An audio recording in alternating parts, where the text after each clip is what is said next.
Kata Abu Dzar Al-Ghifari, qala Rasulullah sallallahu alaihi wasallam, bab pertama. Furija saqfu baiti di Makkah. Dalam mengawali peristiwa Isra ini, tiba kemudian atap rumahku ditembus. Ada tembusan. Fanazala Jibril alaihi salam. Maka tampaklah Jibril alaihi salam. Ini saya gambarkan lokasinya supaya nanti kalau antum haji atau umrah, insya Allah bisa lebih tahu ya. Semoga yang belum bisa dipercepat insya Allah ya. Nah, tidak cukup dengan amin, nabung antum ya, nabung. Nah, ya, nanti saya tunjukkan. Ya nggak apa-apa, antum duduk aja, nggak apa. Ya. Biar nanti kalau di hari kiamat antum ditanya, jadi nggak bisa ngeles antum. Kenapa antum tidak amalkan? Saya sibuk ngapus ya Allah. Ya. Jadi biarkan saya datang sendiri, terangkan sendiri, nulis sendiri, ngapus sendiri, ya.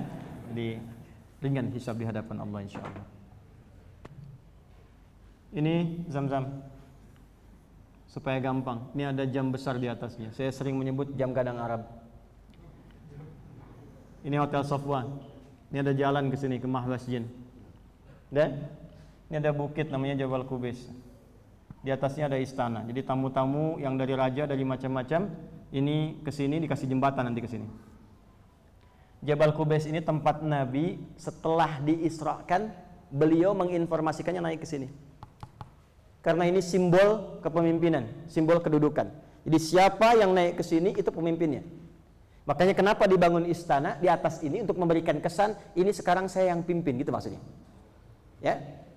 Nah, kalau antum dari sini, dari Zam-Zam, itu selurus ini nanti ada King Abdul Aziz pintu pertama, langsung belok ke sini, jangan masuk sini kalau ingin tahu. Begitu belok ke kanan ke sini, ada pintu 26 Gate Ismail bersamaan dengan depannya itu pos security gini. Ada CCTV warna putih, ada pos sini satu. Di sini ada bangku warna merah satu. Nah, sepanjang ke sini sampai ujung ini nanti ya. Ini ada kipas angin, dah saya hitung ada 35. Saya hitung betul, 35 kipas angin. Jadi kalau sekarang ada 37 nambah 2 berarti ya. Nah, masuk sini itu nanti di sini ada babun Nabi, gate Nabi. Gate Ali, gate Nabi, nanti masuk ke sini lagi ada babus salam. Ya, babus salam ini kalau sedang bagus, aksesnya udah bisa, sunnahnya dari sini. Ya, karena ini sejajar dengan rumah Nabi, ini Maulid Nabi, Nabi dilahirkan di sini. Yang sampingnya ada tempat ngambil air Zam-Zam pakai keran. Nanti yang jualan orang Taif, kerannya ada 2, yang kecil 5 real, yang besar 10 real. Ngambil di sini. Nah, dari sini lurus, ini ada bukit di atas nih. Ya, jadi kalau ada matahari pagi-pagi mantulkan bayangan, tembusnya ke sini.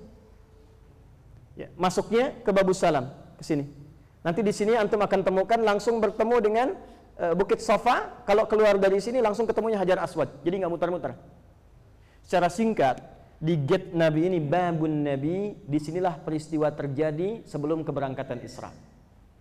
Ya, ini tempat mainnya Ibnu Abbas radhiyallahu taala anhuma. Ibnu Abbas tuh rumahnya di sini. Kalau masuk di sini ada pintu babus salam, di luar dekat sini ini rumahnya Abbas paman Nabi radhiyallahu taala anhu.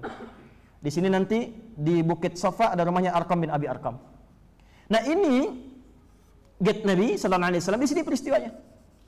Dulu di sini ada tiang listrik, tiang lampu bukan tiang listrik, tinggi. Sekarang ada jembatan. Ini rumahnya Abu Jahal. Ini. Dulu waktu muda kalah gulat sama Nabi. Baca lagi sirah. Nabi itu kekar, kuat badannya, kalah gulat. Masih nerima. Tapi karena kalah cinta, dendam sama Nabi.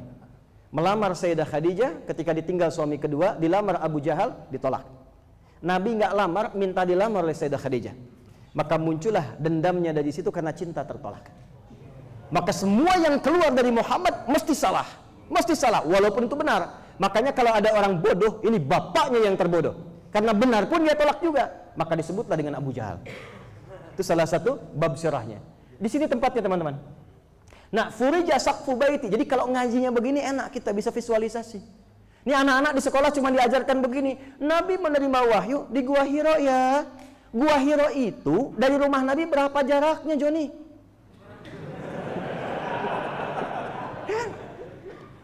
Dari rumah Nabi itu 6-7 kilo. Saya sempat naik ke atas ke Gua Hiro itu 6-7 kilo, lewatin 5 bukit paling sedikit. Ke atasnya naik lagi 700 meter.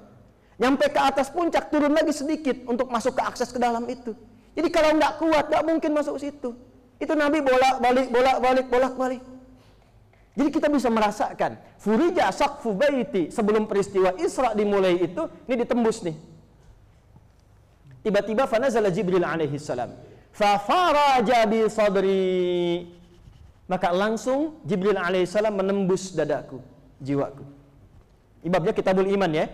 Kitabul iman. Lalu apa yang dilakukan? Perhatikan baik-baik. Fa faraja bi sadri. Fa afraghaha bima'i zamzam. Maka beliau membersihkan yang kotor-kotor dalam jiwaku itu dengan air Zam-Zam. Ya. Faja'a bispostin mumtali'in hikmatan wa imanan. Makanya di sini nanti saya berikan satu ijazah dari hadis ini, doa saat minum air Zam-Zam dari hadis ini. Maka ketika dibersihkan, diinstallah, dimasukkanlah dalam hatiku itu, hilangkan yang kotornya, ditanamkan dua hal. Satu hikmah, yang kedua iman. Hikmah, yang kedua apa? Iman. Perhatikan babnya.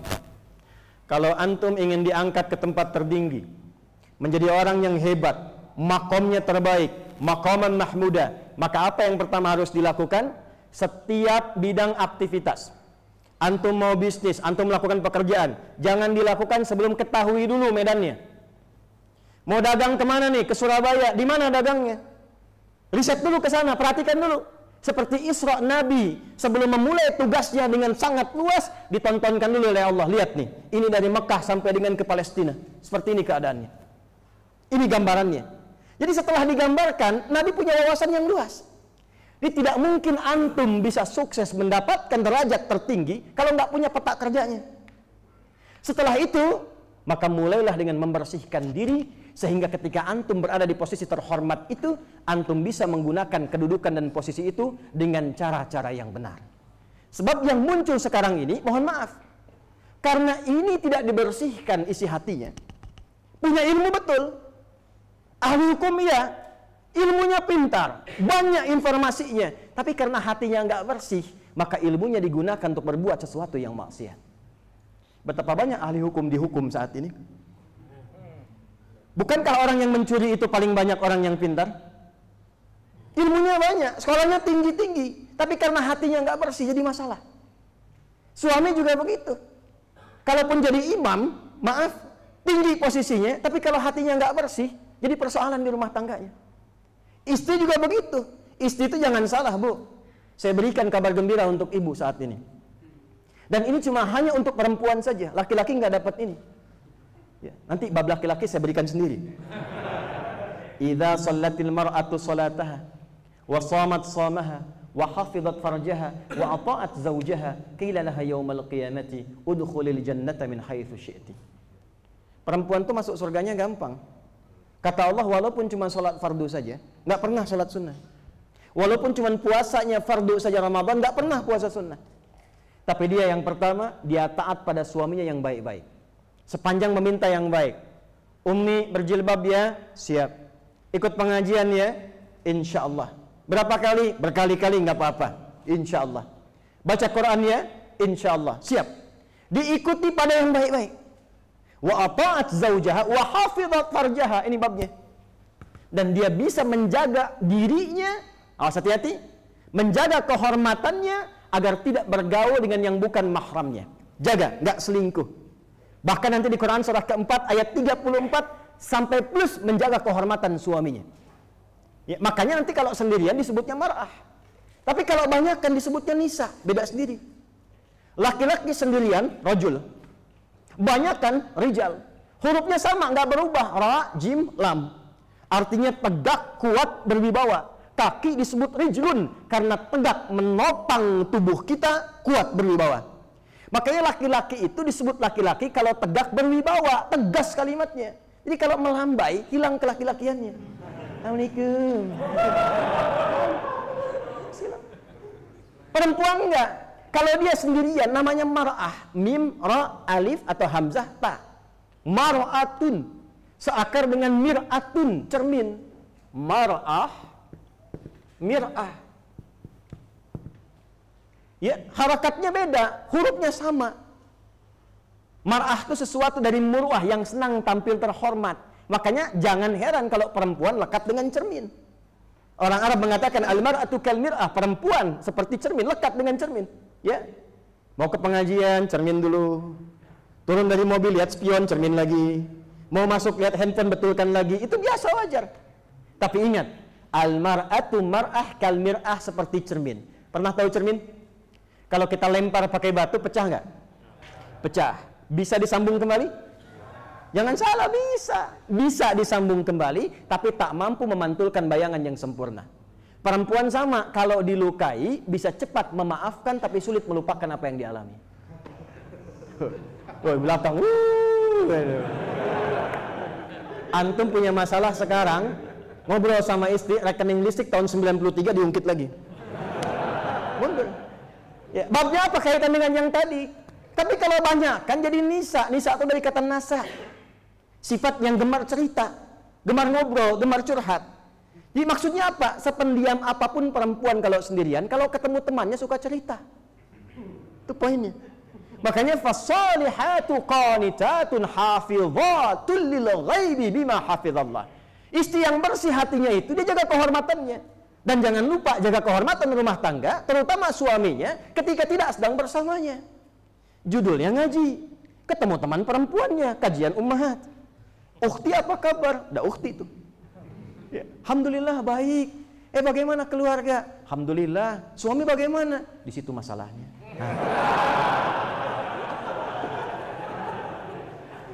Sekarang nggak pengajian dia bisa bikin status kan? Ya kan? Nggak nyangka ya jadi begini, nyangka tuh. Saya mau kembalikan ke sini. Maksud saya apa? Jika mampu membersihkan diri, itu istri itu punya status terhormat. Perempuan itu terhormat. Kata Allah kalau dia mampu mengerjakan itu lewat Nabi Muhammad SAW, udkhulil jannata min haitsu syi'ti. Diperintahkan di yaumil hisab, sudah nggak usah lama-lama, cepat masuk surga dari pintu mana saja yang kamu inginkan. Dari pintu mana saja yang kamu inginkan. Jadi babnya ada, ditarik ke rumah tangga jadi hebat, ditarik ke pekerjaan jadi hebat, ditarik ke kedudukan jadi hebat. Ini tazkiyatun nafas. Karena itu tazkiyah, membersihkan diri, itu babnya yang kedua setelah ayat. Quran surah kedua ayat 151. Kama arsalna fikum rasulan minkum yatslu alaikum ayatina wa yuzakkikum. Mustahil jadi orang baik yang terhormat kalau tidak bening hatinya. Makom bisa ditempuh, tapi mahmudah belum tentu. Ya ingat, makom bisa, makom itu tempat terhormat. Tapi apakah mahmudah? Belum tentu. Karena Quran itu mengarahkan bukan cuma pada makom, maqaman mahmudah. Quran surah 17 ayat 79. Asa ayyab'atsaka rabbuka maqaman. 1. 2, hikmah. Agak cepat saya. 2 apa? Hikmah. Hikmah itu punya 2 arti. 1, kumpulan pengetahuan yang luas. Nah, jadi kata Allah, kalau Anda mau terhormat, ya, terangkat pada kedudukan yang tinggi, perbanyak ilmunya. Ini mahasiswa-mahasiswa, pelajar-pelajar nih, ya, rata-rata masih muda-muda, masih belajar dekat-dekat kampus-kampus ini. Itu rumusnya jelas dalam hadis. Antum ngaji Isra Mi'raj, jangan cuma datang dengar cerita pulang. Apa prinsipnya? Kalau antum ingin terhormat, prestasi yang paling tinggi, rajinkan belajar. Perbanyak wawasan, baca yang banyak. Makanya banyak sekali sampai Al-Imam Al-Bukhari menempatkan ilmu setelah kitab iman. Kitab Bad'ul Wahyi, 97 topik. Kitab pertama Bad'ul Wahyi, kedua Kitabul Iman, ketiga Kitabul Ilmi. Itu saya keluarkan semua hadisnya, saya jadikan satu kitab namanya Al-Majmu'. Bekal Nabi bagi para penuntut ilmu. Demi Allah saya katakan, tidak ada yang belajar dari petunjuk itu kecuali setidaknya minimal meningkat kecerdasannya 3 kali lipat. Dan itu diatur kapan belajar, waktunya kapan mengulang, ya bagaimana caranya cepat mengingat sesuatu, sulit melupakan. Kan ingatan itu cuma 4 sifat, tapi kalau antum belajar bab ini, antum jadi yang kelima. Sifat pertama itu cepat hafal, lambat lupa. Yang kedua, cepat ingat, cepat hafal, cepat lupa. Yang ketiga, lambat ingat, lambat lupa. Yang keempat agak repot, lambat ingat, cepat lupa. Saya terangkan sekarang udah 1 jam lebih nih. belum ingat. Begitu mau pulang, ingat. Sampai depan lupa. Tapi yang kelima nggak begitu. Yang kelima itu, Allahu Akbar ya kawan. Yang kelima, cepat ingat, sulit lupa. Jadi mau lupa susah, bukan mau ingat. Mau lupa susah. Biasanya kan utang gitu ya. Utang. Ini ilmu. Saya pernah ngaji, saya terapkan itu. Dari sejak saya ngaji bab itu, saya terapkan di pengetahuan. Sampai sekarang mau lupa susah. Saya ngaji pertama tajwid 97. Kitabnya Hidayatul Mustafid fi Ilmi Tajwid. Saya belum bisa bahasa Arab, tapi sampai sekarang nggak bisa lupa. At-tajwidu lughatan al-ityanu bil jayyid wa istilahan ilmun yu'rafu biha qawm nastaqam nastafat wal mududi wa ghairi dhalika katarqiqi wa tafhim wa nahwihima ma ghayatu ilmi at-tajwid ghayatu bulughun nihayati fi itqan lafdhil qur'ani alamatu nuqiyan min halat nabawiyyah sahihati wa qila ghayatuhu sawnul lisani anil khata'i fi kitabillah ta'ala. Belajarnya hari Rabu jam 2 siang, ditesnya kemudian jam 4. Sampai sekarang saya riset, saya mohon sama Allah, saya pelajari itu. Karena saya ingin tahu hukum tentang musik, perbandingan-perbandingan, saya pelajari sampai notasi. Sampai sekarang mau lupa susah. C, D, F, G, A, B, C, G, A, B, C, D, F, G, D, F, G, A, B, C, D, A, B, C, D, F, G, A, F, G, A, B, C, D, E, B, C, D, F, G, A, B, F, G, A, B, C, D, A, B, C, D, apa saya? Ya, tapi saya nggak bisa, main musik nggak bisa. Karena nggak biasa dan kemistrinya beda dengan Quran. Tapi saya hafal itu. Ya, dibawa kemudian kemana? Ke dalam nazam bisa. Kan dalam ilmu bahasa Arab itu ada yang keempat disebut arud. Nahwu, kemudian saraf, balaghah, cabangnya 3, ma'ani, bayan, badi', kemudian arud. Arud itu 16 rumus lagi. Antum kalau pintar ilmu arud, antum bisa bedakan mana cara baca Quran, mana musik. Nah, arud itu ada lagamnya 16 bahar. Bahar pertama tawil, tawilun lahu dunal bukhuri fadailu fa'ulun mafa'ilun fa'ulun mafa'ilu kifa nabki min dhikra habibin wa manzili bisaqdili wa bainad dakhuli fahawmali. Ya, rajas mustaf'ilun mustaf'ilun mustaf'ilun mustaf'ilun mustaf'ilun mustaf'ilun sautus safiril bulbuli hayyaja qalbi thamili alma'u wa zahru ma'a ma zahri lahdhul muqali fa anta ya sayyidali wa sayyidi wa mawlali fakam tayammuni ghazaylun uqayqali qataftuhu min wajnatin min fi'li hadha ar-rajuli faqala la la la la faqad ghada muharwili wa wal walad wali ya waylali faqultu la tuwalwili fabayyinul lu'lu'ali qalat tawhina kadha in radhiddul muqali kahatan kakailali tabtabuli. Dulu dipelajari, begitu belajar dari situ kemudian bisa bedakan. Karena ada iramanya, syarat syair itu kan 4. 1 fasahah, 2 uslub, 3 khayal imajinasi, 4 musik, ada iramanya. Makanya ketika mereka bikin madid, ya, mufa'alatun fa'ilatun, pulang dari Tabuk, kemudian memunculkan syair. Tala'al badru alaina. Itu sebetulnya salawat Tabuk, bukan salawat Badar. Ya. Badar itu dari namanya, Badru, ya. Sebetulnya pulang dari Tabuk. Tapi yang saya ingin katakan, rumusnya pakai madid. Tala'al badru alaina. 16 irama ini nggak pernah dipakai untuk baca Quran. Gitu. Nggak pernah dipakai. Dulu zaman Nabi, khatam sebagus-bagusnya, sehebat-hebatnya Abdullah bin Mas'ud, nggak pernah baca surat Wadduha misalnya dengan lagam madid. Wadduha wal laili idza saja. Nggak pernah ada. Makanya gitu, nggak pernah ada.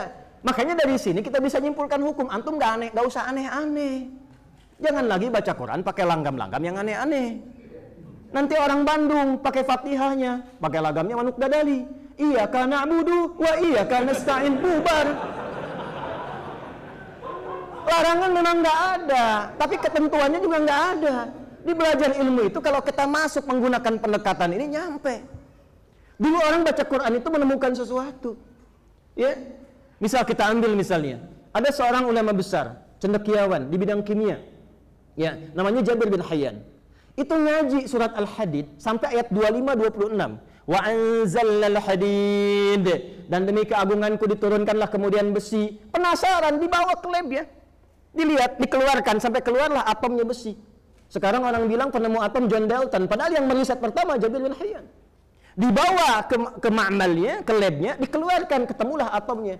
Sampai sekarang, atom besi itu kalau kita ngaji kimia. Jadi rumusnya itu Fe, F besar, E kecil, ferum namanya. Nomor atomnya berapa? 26. Setiap atom ada isotop. Isotopnya itu kan menjaga kestabilan atom. Isotopnya atom besi itu berapa? 55, 56, 57, 59. Yang paling stabil menjaga itu 57. Surah 57 ayat 25 sampai 26. Ketemu. Iya. Dulu orang ngajinya apa? Ngaji baca surat Al-Mulk. Begitu sampai ke ayat 19, dia baca bagaimana burung itu terbang, kepak-katup sayapnya, ya. Lalu diriset tuh, ketemunya apa Ibnu Firnas? Prototipe pesawat terbang. Dipasangkan kemudian, ya, di tangannya. Dia coba terbang naik ke atas atap, jatuh lagi, perbaiki lagi sampai terbang berapa jaraknya, kurang agak lama, ya, bisa terbang sampai jatuh, sakit, meninggal. Tapi hasil karyanya ditemukan kemudian khazanahnya orang-orang setelahnya ditemukan Wright bersaudara, jadilah pesawat. Dan disempurnakan oleh Profesor Baharudin Yusuf Habibie. Keretakan pesawatnya itu, keretakan sayap pesawatnya. Jadi ngajinya begitu. Dari mana prinsipnya didapatkan hikmah ini? Diatur caranya. Antum gak usah tinggi-tinggi, ngaji Al-Arba'in dulu misalnya. Kan bab keduanya gitu kan, hadis nomor kedua itu ngambil dari Sahih Muslim. Nomor hadis yang ke-8. An Abi Hafsin wa Radil Khattabi radhiyallahu ta'ala anhu qala, "Bainama nahnu julusun 'inda Rasulillah sallallahu alaihi wasallam, idh tala'a 'alaina rajulun shadidu bayad ath-thiyabi, shadidu sawadi asy-sya'ri, la yura 'alaihi atharu as-safari, wa la ya'rifuhu minna ahadun." Fajalasa ila an-nabi sallallahu alaihi wasallam, fa asnada rukbatayhi ila rukbatayhi, wa wada'a kaffayhi ala fakhidayhi, wa qala, "Ya Muhammadun akhbirni 'anil Islam." Ila akhir al-hadis. Paham? Tidak.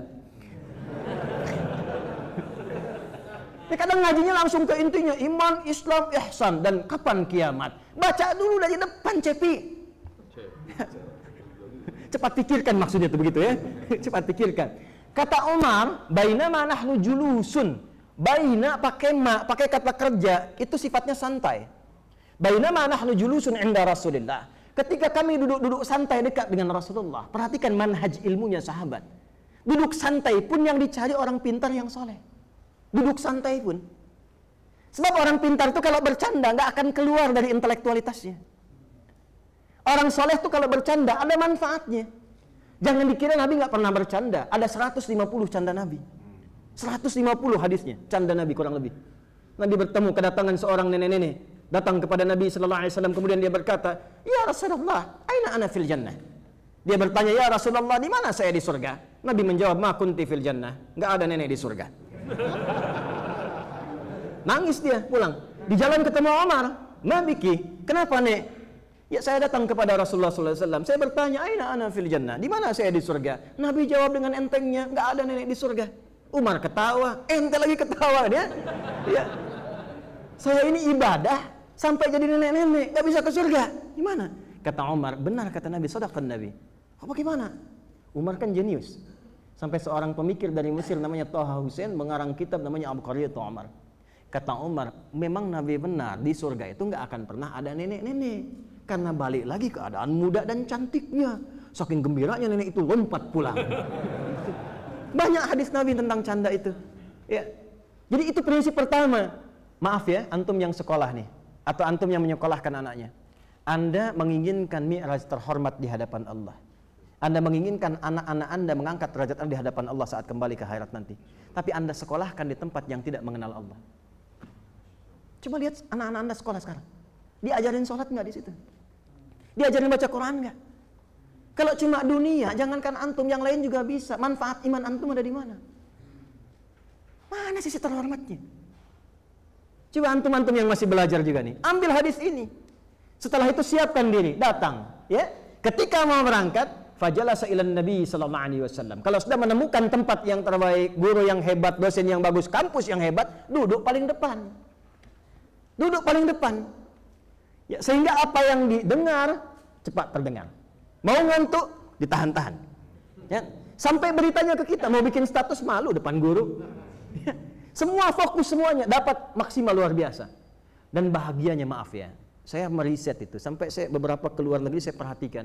Demi Allah saya katakan, nikmat jadi orang Indonesia. Nikmat. Kenapa? Karena Allah menciptakan tempat sekitaran kita dari alam dan sebagainya mendukung kita untuk mudah mempelajari apapun. Ini lidah kita nih. Lidah ini kan fungsinya mendukung, selain mengecap rasa, mendukung untuk bicara. Ini orang Indonesia mau belajar bahasa apapun bisa cepat dan sesuai penuturnya. Orang Cina, orang India belajar bahasa Inggris, dipraktekkan selancar apapun orang tahu ini orang India. Set the money, India. Cina bahasa Arab ketahuan Cina. Orang Indonesia bahasa Arab nggak kelihatan orangnya di telepon. Ya Ahmed, kaif halak? Dia nggak tahu itu orang Batu.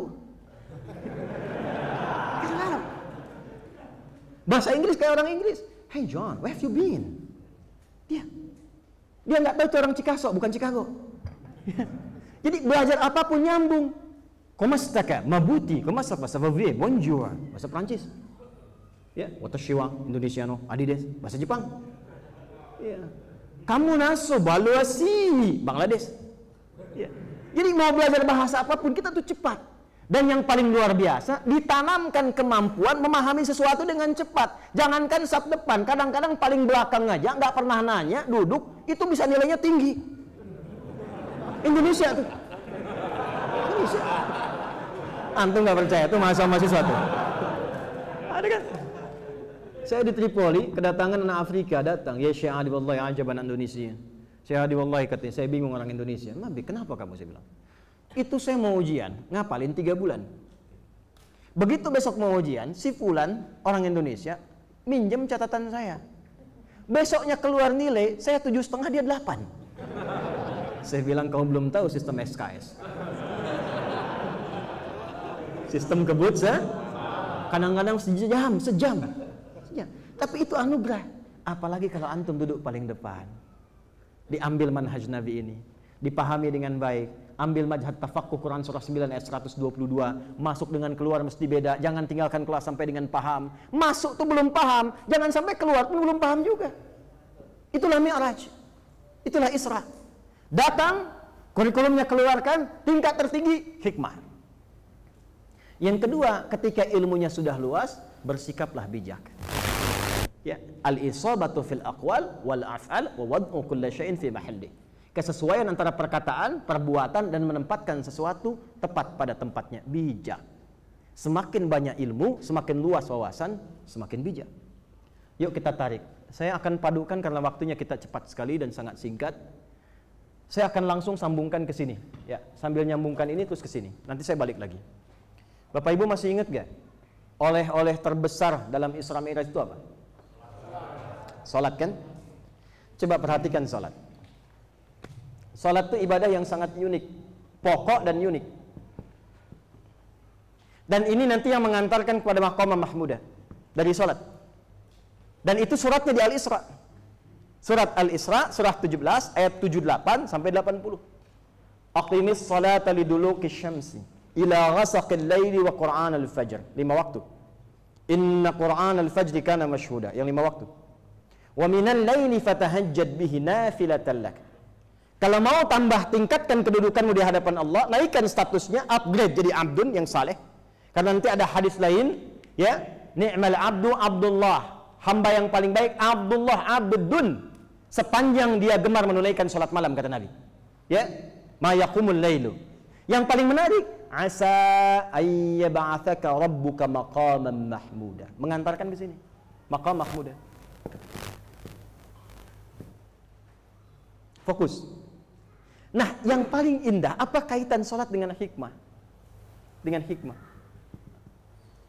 Ternyata balik. Kejawaban dari Allah pada doa Nabi Ibrahim dan Nabi Ismail tadi. Masih ingat gak? 2 Nabi tadi minta berapa? Dijawab berapa? Perhatikan jawabannya. Kama arsalna fikum rasulam minkum yatlu alaikum ayatina wa yuzakkikum wa yu'allimukumul kitaba wa yu'allimukum ma lam takunu. Masih ingat? Ada ayatnya tilawah. Yatlu alaikum ayatina, tilawah. 1, tentang salat nih. Kita nanti praktekkan. Tilawah bukan qiraah. Wahyu pertama turun itu iqra. Dari kata qiraah. Iqra bismi rabbikal ladzi. Iqra itu baca, tidak menuntut pemahaman. Asalnya itu. Antum baca aja, mau paham mau tidak yang penting baca. Tapi kalau tilawah, baca, pahami yang dibaca itu. Amalkan apa yang telah dipahami itu. Itu tilawah. Makanya kalau ada orang ngaji, cuman baca, disebutnya qori kan? Tapi supaya antum paham, di sampingnya ada yang menerjemahkan kan? Ingat ya, siapa namanya itu? Sari tilawah. Supaya kita paham, mengerti maknanya ini. Tapi mungkin yang pertama menerjemahkan dari Malang namanya Bu Sari. Makanya disebut Sari Tilawah. Kalau Edi tilawah, gitu ya? Nah, Sari itu sebenarnya nggak ada. Yang ada tuh tilawah saja. Tapi nggak apa-apa, mungkin pertama kali menerjemahkan busa, makanya Sari tilawah. Nah, yang ingin saya katakan, ketika masuk perintah sholat itu nggak pakai ikra, pakainya tilawah. Kata perintahnya utslu, talayatslu, tilawatan utslu. Buka Quran surah ke-29 ayat 45. Utslu ma uhiya ilaika minal kitab wa aqimis shalah. Sebelum Anda sholat, kata Allah, baca, pelajari dulu, pahami dulu apa yang akan dibaca dan dilakukan dalam sholat, supaya kamu lebih khusyuk dalam sholat. Ini problemnya. Banyak sekarang orang menunaikan sholat, tapi tak mengerti apa yang dibaca dan dilakukan dalam sholatnya. Tunjuk diri kita, jangan tunjuk orang lain. Dari ribuan kali ruku dan sujud sampai dengan detik ini, berapa persen bacaan sholat yang dipahami? Bagaimana bisa khusyuk kalau nggak paham? Sementara semua bacaan dan gerakan sholat itu ada maknanya. Makna itu yang disebut dengan hikmah.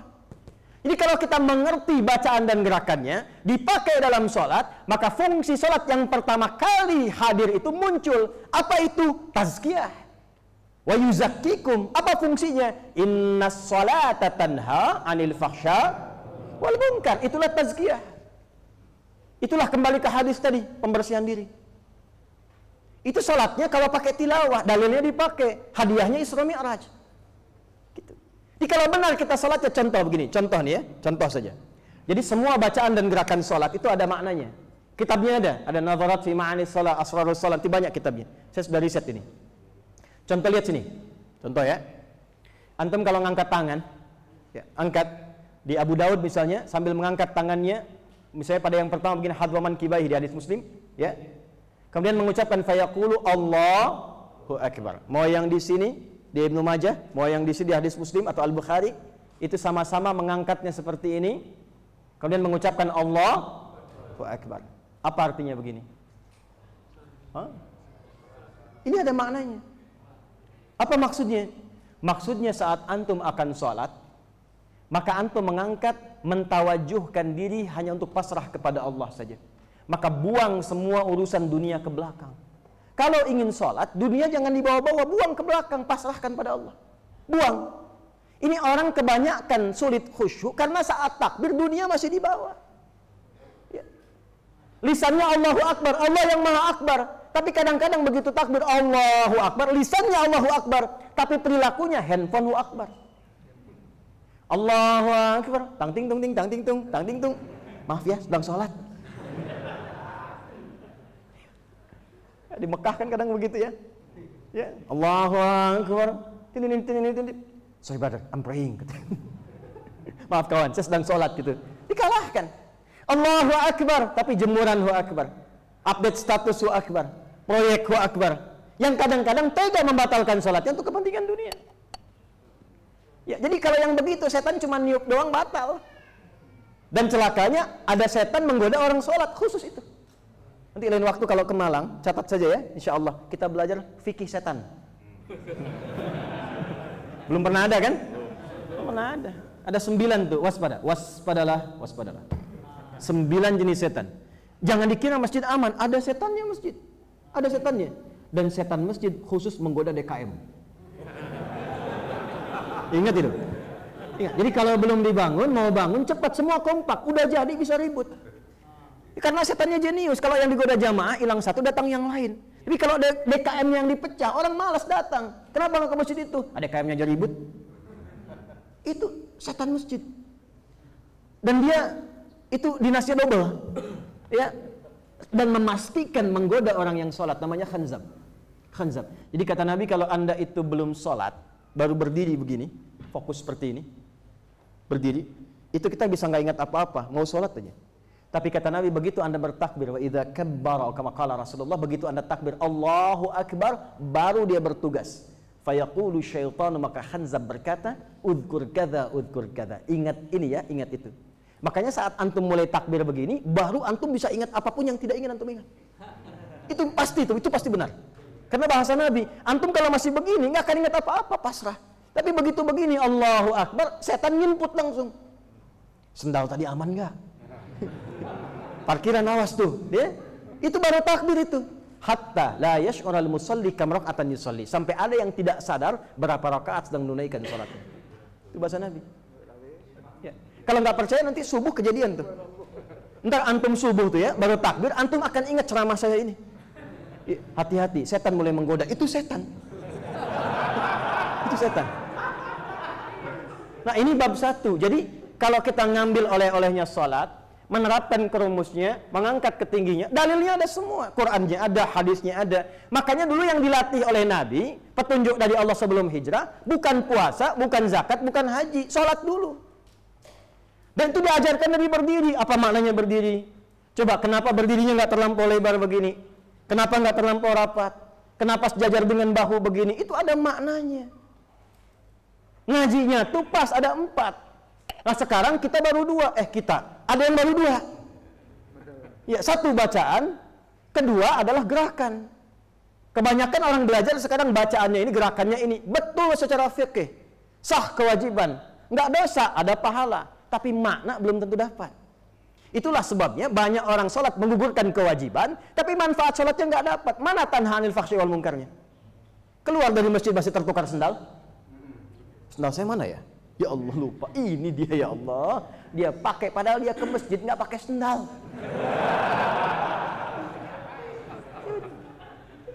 Ya. Di mana tanha anil fahsyi wal munkarnya? Ini maknanya dipakai dari awal sampai akhir. Ini 1. Yang kedua, perhatikan pendidikannya. Mengapa dikuatkan pakai iman? Karena ketika iman ini terinstal dalam tubuh, dia akan memancarkan cahaya yang membimbing bagian tubuh kita keseluruhannya untuk beraktivitas. Itulah bedanya iman dengan yang belum beriman. Contoh gini ya, kita ngaji Quran tentang semua fungsi tubuh kita. Mata apa fungsinya? Melihat kan ya? Mata itu melihat. Tapi ketika yang punya mata ini punya iman, imannya akan memberikan cahaya kepada matanya untuk membimbing apa yang layak dilihat. Makanya di Quran sebelum menyebut fungsi mata, imannya dulu. Suratnya surat cahaya. Surah ke-24 ayat 30 untuk laki-laki, 31 untuk perempuan. Qul lil mu'minina yaghuddu min absarihim. Ayat 31-nya, wa qul lil mu'minati yaghuddna min absarihinna. Ya Muhammad sallallahu alaihi wasallam, katakan, viralkan kepada umatmu yang laki-laki, pria-pria yang telah punya iman, maka imannya akan membimbing matanya bagaimana melihat. Maka jika kata imannya ini nggak bagus, palingkan, dia akan palingkan. Maka memalingkan dari pandangan karena iman itu disebut dengan ghaddul basar namanya. Di ghaddul basar itu bukan nggak boleh lihat, tapi nanti kata iman ini nggak bagus dilihat, palingkan. Nah, bagi orang yang belum punya iman atau imannya lemah, itu nggak akan ada cahaya itu. Jadi semua bisa dilihat, semua kelihatan terhormat. Yang penting terhormat, dan ditutup juga nggak apa-apa. Ya. Kenapa? Karena nggak ada iman. Nah, buat ngecek ada iman atau enggak itu nanti ada ukurannya. Turunlah Quran surah 8 ayat kedua, lengkap dalilnya. Innamal mu'minuna alladzina idza dzukirallahu wajilat qulubuhum. Sungguh orang beriman itu bisa dicek. Diceknya bagaimana? Jika diperdengarkan nama Allah, ada getaran dalam hatinya, ada jawaban. Ya, kan getaran tuh banyak ya. Ada getaran cinta, getaran salah di lalu lintas karena melihat polisi di depan, kan? Ya kan? Dia lewat, boom, kena sama polisi, tangkap kan? SIM ada apa? STNK ada, KTP ada apa? Tahu ada lampu merah, ada apa? Kenapa dia langgar? Saya nggak tahu, ada bapak. Udah bergetar. Tapi ini getaran iman. Jika diperdengarkan nama Allah, ada konfirmasi dalam jiwanya. Kapan diperdengarkan? Mendengar itu fungsi telinga. Bahasa Arab telinga itu udhun, jamaknya adzan. Maka dalam adzan diperdengarkan 5 kali sehari dalam pergantian waktu. Baru bangun diperdengarkan, supaya ngecek ada iman nggak. Nanti begitu diungkapkan, dibacakan, diperdengarkan, Allahu Akbar, Allahu Akbar, ada getaran. Ya Allah, sudah adzan. Itu. La ilaha illallah. Setan bilang, baru adzan, belum komat. Tapi ada konfirmasi di jiwanya. Itulah iman. Nah, nanti kalau itu sudah aktif, aktifnya bagaimana? Dilatih lewat amal soleh. Amalan paling utamanya sholat. Makanya kalimat iman pertama di Quran pasangannya sholat. Alladzina yu'minuna bil ghaib wa yuqimunas. Nah, salat itu latihan mengaktifkan iman. Jadi kalau salat kita benar, imannya keluar. Gitu. Imannya keluar. Jadi begitu imannya keluar, dibimbing semua bagian tubuh. Maka ketika melihat sesuatu, oh ini nggak benar, kata imannya keluar dari sini, ada billboard di luar yang nampak tentang aurat, kata imannya palingkan, dia palingkan. Kata imannya istighfar, astagfirullah. Dan nggak ada yang terlambat. Lisan istighfar, mata nggak berpaling, astagfirullah. Ya Allah, astagfirullah.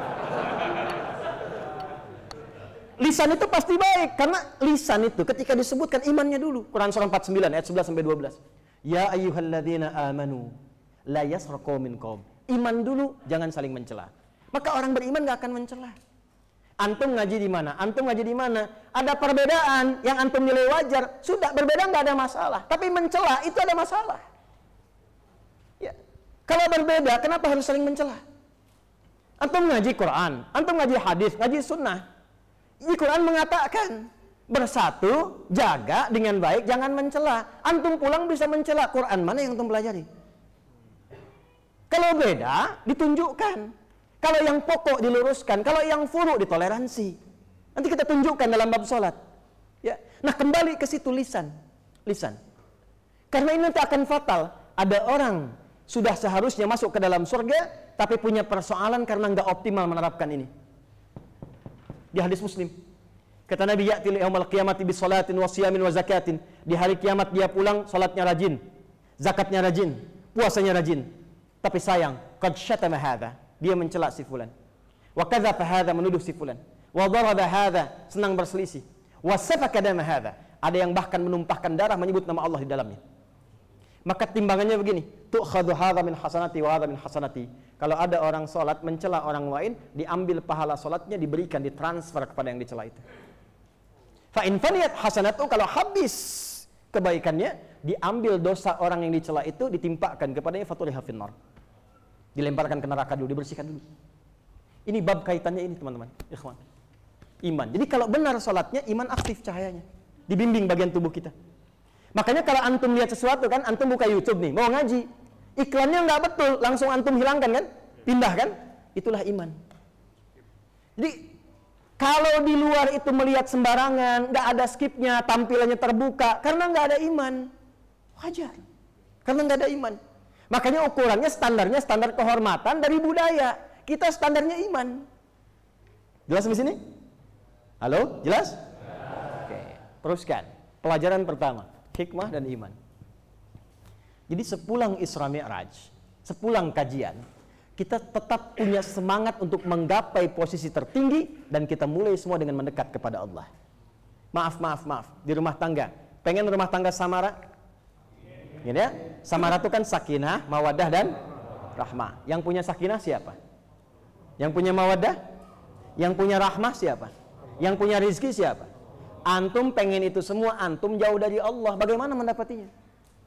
Maka itulah kenapa bab sholat dimulai dari awal.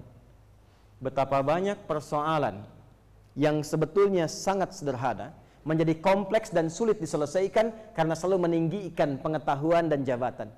Tapi tidak sedikit masalah besar itu hilang karena dihamparkan di atas sajadah dalam menunaikan sholat mendekat kepada Allah.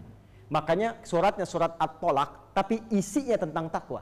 Wa may yattaqillaha yaj'al lahu wa yarzuqhu min haitsu la. Dan amalan pertama takwa itu apa? Salat. Dzalikal kitabu la hudal lil. Siapa muttaqin di situ? Alladzina yu'minuna bil ghaib wa yuqimunas. 1. 2. Salat itu satu-satunya amalan dalam Islam yang banyak ikhtilafnya. Banyak ikhtilafnya. Contoh.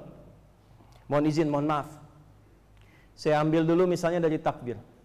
Takbir itu sudah ikhtilaf. Sudah ada ragam perbedaan. Ada yang di sini sejajar dengan bahu. Ada yang di sini sejajar dengan daun telinga. Kemudian mengucapkan Allahu Akbar, iftitah. Iftitah sudah ikhtilaf. Ada yang Allahu Akbar kabira, ada yang wajjahtu, ada yang Allahumma ba'id. Kan? Kemudian Fatihah.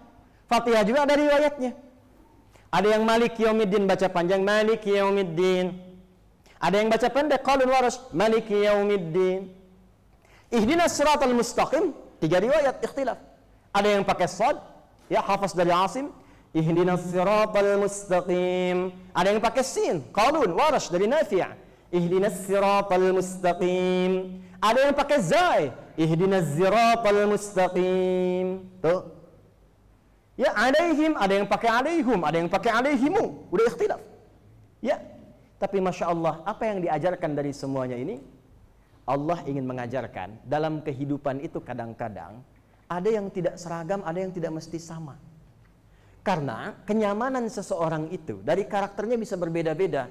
Kalau dipandang oleh Allah semua bisa, maka Allah berikan satu cara, satu bacaan.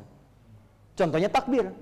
Semua bisa, satu bacaan. Allahu Akbar, bisa. Makanya nggak ada perbedaan pendapat, nggak ada ikhtilaf.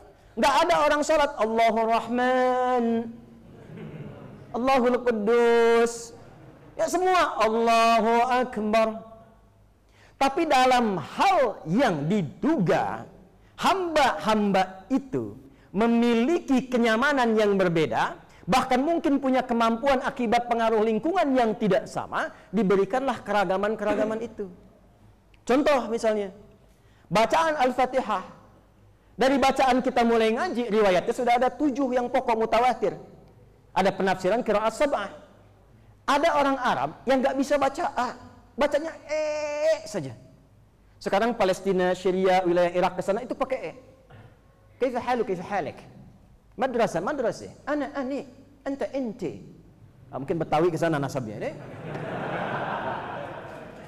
Itu antum mau paksa-paksa dari E ke A sampai kiamat kurang 2 hari, susah.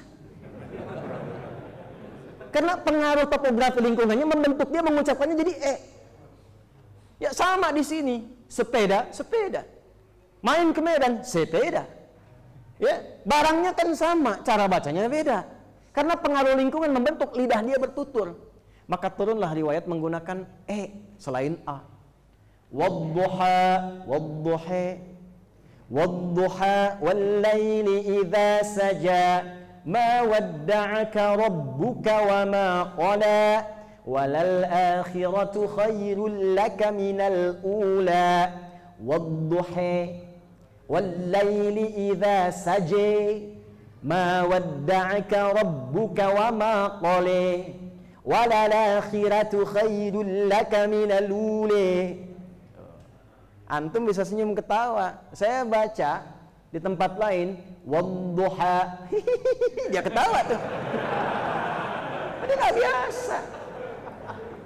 Ya, sebelum Nabi lahir sudah ada yang begitu. Loh. Kuat dia tuh. Kan? Beda kecepatan cahaya dengan suara kan? Hanya paling depan sini. Ya, lambdanya pas, panjang gelombang bisa dijangkau, frekuensi nyampe. Gitu. Yang belajar fisika tuh. Balik lagi. Ada yang bisa sin, ada yang nggak bisa sod, nggak bisa dipaksa. Saya di Libya dulu. Saya diangkat jadi amin khutbah. Ketua Majelis Dewan Khatib. Jadi bisa menentukan siapa yang mau naik khutbah, siapa yang tidak. Itu satu kali, guru kami cerita. Itu ada murid saya dua-duanya hafal Quran. Cuman ngajinya beda. Yang satu pakai riwayat Qalun, pakai sin. Satu hafaz pakai sod. Dua-duanya ketemu tuh. Karena nggak pernah belajar satu dengan yang lain, merasa dia yang paling benar. Yang sod bilang yang benar pakai sod, ihdinas siratal mustaqim. Yang sin yang benar pakai sin. Datanglah kepada syekhnya. Syekhnya bijak sekali. Syekh, mana yang benar di antara kami? Kata syekhnya, ya bunai iqra, kamu baca. Ihdinas siratal mustaqim, pakai sod, hasbuk. Ya bunai anta iqra. Baca satunya lagi, ihdinas siratal mustaqim, pakai sin, hasbuk. Kalian berdua salah. Yang benar, ihdinas siratal mustaqim. Ya, gurunya ingin mengatakan, boleh jadi ada sebagian orang lisannya sulit mengucapkan sin dan sod, dia pakai zai. Dalam sholat kita dapatkan itu. Nanti ada yang sesuai peristiwa, bismillah misalnya. Bismillah itu kurang lebih 70 hadis. Caranya ada 4 bacanya. Bisa dijaharkan, bismillahirrahmanirrahim. Bisa silent. Ya, bismillahirrahmanirrahim. Nah, kalau silent itu sir, jangan dibunyikan. Ini sudah silent tapi dipepetin ke mic. Bismillahirrahmanirrahim. Nah, itu jahar namanya. Jahar itu kedengaran orang. Kalau silent ya kita aja yang dengar. Di Masjidil Haram tuh karena memang peka mic-nya. walaupun bilang Bismillahirrahmanirrahim, kadang kedengaran karena peka. Ya, ini kan nggak peka Bismillahirrahmanirrahim. Itu jahar namanya. Ya. Yang ketiga nggak dibaca sama sekali, langsung Alhamdulillahi Rabbil Alamin. Yang keempat, baca rakaat pertama dengan jahar, selanjutnya tidak dibaca sama sekali. Itu yang pernah dipraktikkan Imam Sudais saat ngimamin Jumatan di sini. Keempat, subuh rakaat pertama dijaharkan Bismillahirrahmanirrahim. Rakaat kedua, Alhamdulillahi Rabbil Alamin. 4 cara. Itu namanya manhaj. At-tariqul wadih. Semua dalilnya ada dari Nabi. Tapi ketika antum praktekkan, kan antum nggak mungkin milih keempat-empatnya. Saya tuh sedang semangat belajar sunnah, pengen yang paling sunnah. Jadi imam di masjid ini, dia praktekkan keempat-empatnya. Bismillahirrahmanirrahim. Gak dibaca sama sekali. Nah, ketika antum memilih salah satu, itu disebut dengan madhab. Singkatan dari madhaba ilaihi. Apa yang cenderung dipilih, apa yang cenderung diambil, disingkat jadi madhab. Jadi sebetulnya nggak ada hubungan dengan NU dan Muhammadiyah. Ya, belum ada zaman Nabi. Ketika riwayat ini turun, NU belum ada, Muhammadiyah belum ada. Jadi jangan langsung simpulkan Bismillahirrahmanirrahim NU.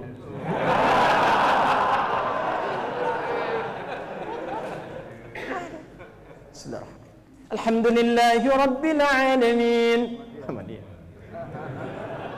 Saya 2010 itu tugas di Mekah, nyambut rombongan jemaah haji pertama. Pas Isya, imam saya Sudais, sana kan Hambali, basmalahnya silent. Begitu mulai dibaca, dia silent terus. Alhamdulillahi Rabbil Alamin. Itu komen pertama jamaah samping saya, persis. Iki imamnya Muhammadiyah dong.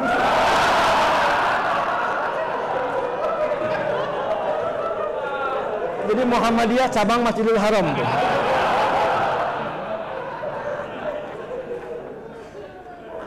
Jadi kalau begini kita ngajinya, kita paham, sholat mengajarkan toleransi. Ilmu luas, jadi kita ngerti. Kunut dalilnya ini. Oh, iya.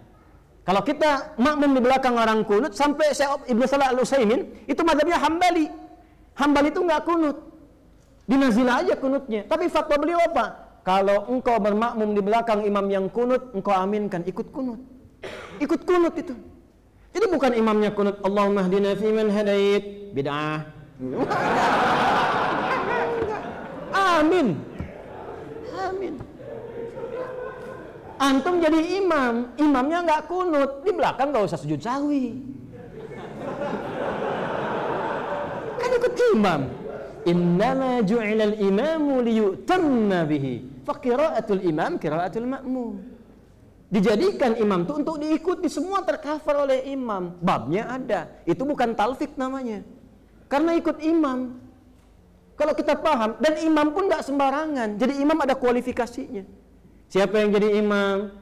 Imam itu ketika akan sholat nengok dulu ke belakang, ada fikihnya. Itu nengok dulu bukan formalitas, cuma nengok ke belakang. Istau, makmum jawab, sudah tahu.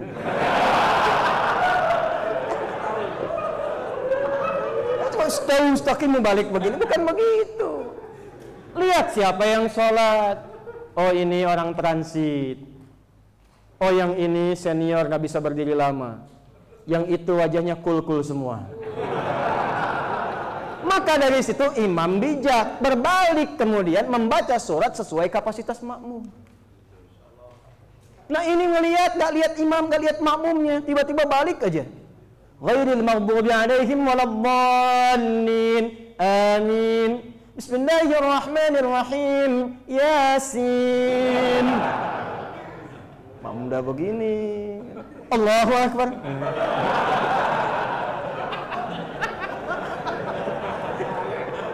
Itu kejadian saya nyata. Saya masuk pertama pesantren 97, masuk pertama kali pesantren.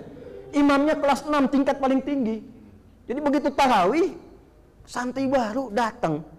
Imam tingkat tinggi, paling akhir kelas 6. Begitu ngimamin waladdallin amin yasin. Waduh, saya bilang panjang nih. Allahu Akbar. Aduh.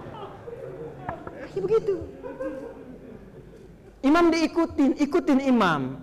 Tapi imam juga nggak selamanya benar. Kalau bersih hati imamnya, imam bisa bijak. Coba lihat, ada yang belum rapat safnya, ya kan? Kalau hikmah itu ada, hatinya bening, ajakannya gampang. Pak, mohon izin bisa dirapatkan, ya kan? Wah, terserah saya lah.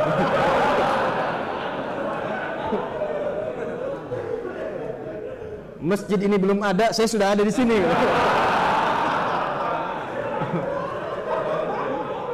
Nggak apa-apa yang begitu. Oh, alhamdulillah, mohon maaf Pak kalau salah. Ya kalau Papang memang pengen renggang begitu, nggak ada rapat-rapatnya, Bapak yang imam, saya yang makmum. Kan imam nggak merapatkan saf, ya kan? Ya dulu saya datang pertama dari Tripoli ke Jakarta, itu masuk saya bimbing pesantren, di situ ada komunitas, itu mantan pimpinan-pimpinan bos-bos semua tuh. Karena ada syndrome of power, di perusahaannya jadi pimpinan, di masjid pengen jadi imam. Bacaan nggak pas. Saya sampaikan pertama begini, Pak. Jadi imam itu ada kualifikasi, bacaan mesti benar. Jawabannya bagus. Justru Ustadz, dengan jadi imam itu bacaan kita bisa dibenarkan, katanya.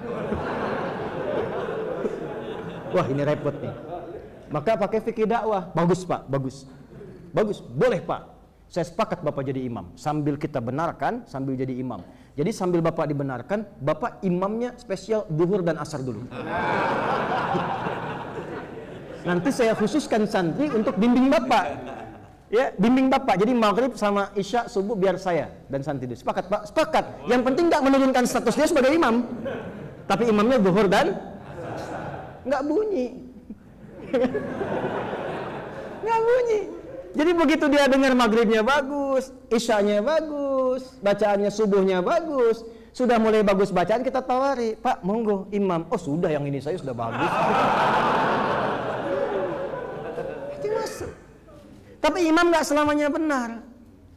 Dan imam pun kalau benih, hatinya itu bersih, bagus, ini dipakai hikmah Islam Mi'rajnya, ditegur makmum nggak usah marah. Ya. Wa haitsu ma kuntum fawallu wujuhakum syatrah wa innahu lal haqqu min rabbi subhanallah. Wa haitsu ma kuntum fawallu wujuhakum syatrah subhanallah. Belakang kan? Dan negurnya tuh halus. Bukan salah ya. Subhanallah. Dikembalikannya kepada Allah. Itulah babnya nanti diterapkan oleh Musa dan Harun kepada Firaun. Firaun itu Firaunnya tuh. Hobi bunuh orang, ngaku Tuhan anna rabbukumul a'la. Ketika diperintahkan Musa berdakwah, kalimatnya perhatikan, Quran surah 20 ayat 43 sampai 44. Faqula lahu qawlan layyina la'allahu yatadzakkaru aw yakhsha. Katakan padanya dengan lemah lembut, mungkin dengan kelembutan itu dia ingat dan sadar kembali, takut pada Allah, berubah jadi baik. Itu babnya. Tapi kalau diingatkan pun harus jelas, yang mengingatkan mesti jelas. Kalau salah ayat, ingatkan dengan ayat. Sehingga tidak terjadi. Kemarin saya dapat cerita dari Prof. Mukti, ada satu beliau sampaikan. Jadi ada orang baca Al-Baqarah, ya. Begitu sampai kepada kalimat wa min haitsu kharajta fawalli wajhaka syatral masjidil haram, ya, wa innahu lal haqqu mir rabbik. Dia baca ayat lain, yang di belakang taunya baca ayat berbeda. Subhanallah. Diteruskan wa min haitsu kharajta fawalli wajhaka syatral masjidil haram wa innahu lal haqqu mir rabbik. Subhanallah. Dia baca ulang lagi karena dia nggak tahu apa yang dimaksud. Wa min haitsu kharajta fawalli wajhaka syatral masjidil haram, agak kencang, wa innahu lal haqqu min rabbik. Subhanallah. Karena sudah nggak tahu apa yang dilakukan, nengok yang benar apa.